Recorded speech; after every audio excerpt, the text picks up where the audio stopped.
good evening guys. So, iba na naman yung Good evening guys. trabaho namin ngayon. Ihaw-ihawin natin to guys. So sa Bisaya, kung iihaw yun, saksakin sa liig. Ito sa Manila guys, pag ihaw-ihawin, ilagay sa baga. Kaniwang ito. Sige tagluto ini kagabi ba, maksan tagkaniwang. Paano kayo parang nakikita ko dito? Kayo lang, kasi ako hindi naman ako kumakain pag umaga. Nakakakain lang dito pag gabi. Parang walang puro pananghalian tao dito. Walang almusal at pananghalian. Inani lang tapirmian eh. Bawang yan, lagyan mo pa? Hindi na. Nakalagay lang yan dyan eh. So, dinala ko lang lahat. Gabi ko lang, pati sobrang paminta gabi ko. Ikaw, may na to? Dili na susuan natin. Gabi. Ha? Ay, sausawan pa pala no? Ay, ako magawa na lang. Mamaya lang. Ito yung naka-special dyan oh. Ay, kasarap. Wala laban dyan naman mamaya. Dito natin lagay sausawan. Oh, dyan. Sa inyo man yan. Hindi nga alam yung nagdala yan kung kanino yan. Yes, tara guys. Yum, yum, yum, yum, yum, yum, yum. Isa, sarap ba? Oo. Pang hapunan ba? Oh, gabihan pala eh. Hapunan kung hapon.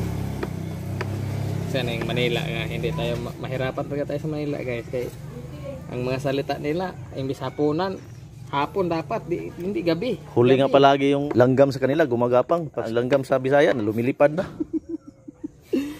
Ay, upa. Ay, yung upa sa kanila, nagbayad pa lang. Sa Bisaya, yung upa, nakatungtong na. Tapos yung wali sa kanila guys, gawa pa ng alikabok. Pero yung Bisaya, wala nang panty. Niwalisan na talaga. Walis na. I-compare mo yung word sa Bisaya at saka sa Tagalog. Maligo ko. Ikaw, kasarang pugam ligo sa semana. Grabe na.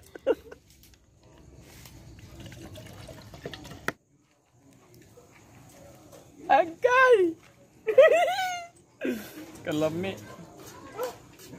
What? So, 4-5 din mo.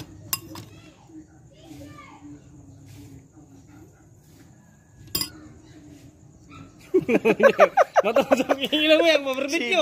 Sibog. Yung dool-dool rin na ito, nga natin trabaho.